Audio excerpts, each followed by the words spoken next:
எல்லா ஊர்லயும் கம்ப்யூட்டர்ல இருந்து புதிய பொருளை கண்டுபிடிச்சு கொண்டு போடுவான். நம்மளால என்ன கம்ப்யூட்டர்ல இருந்து ஜோதிடம் கற்றுக் கொடுப்பான். எவனோ ஒருத்தன் நோவாம பொருள் கண்டுபிடிப்பான். என்ன எவனோ ஒரு அறிவியலாளர் கடவுள் நம்பிக்கைலாம் இல்லாதவன் அல்லது கடவுள் மறுப்பு தனக்கு நம்பிக்கை இருந்தாலும் கூட அந்த கருத்தையெல்லாம் தூக்கி ஓரமாக வச்சுட்டு தன்னோட கண்டுபிடிப்பு தன்னோட கடவுள் நம்பிக்கைக்கு எதிராக இருந்தாலும் பரவாயில்லன்னு சொல்லி ஒரு புதிய அறிவியல் பொருளை கண்டுபிடிச்சு கொடுப்பான்.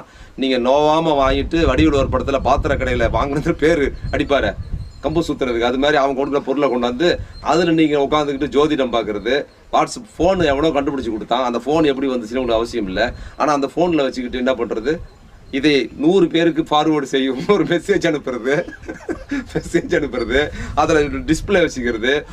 உங்கள் சதம் சார்ந்த விஷயங்களை நீங்கள் ஃபார்வேர்ட் பண்ணுறதுன்னு இருக்குல்ல. நான் என்ன சொல்கிறேன்னா, நீங்கள் ஒரு புதிய பொருளை கண்டுபிடிங்க. இது வரைக்கும் என்ன கண்டுபிடிச்சிருக்கிறோம் நம்ம? நீங்கள் அந்த காலத்திலே நாங்கள் விமானம் விட்டோம், நம்ம புராண கதைகள் அந்த நாளே பறந்தாங்க, மனிதர்கள் போனாங்கன்னு நான் சொல்லியிருக்கிறான்ல. அப்போ மற்ற அறிவியல்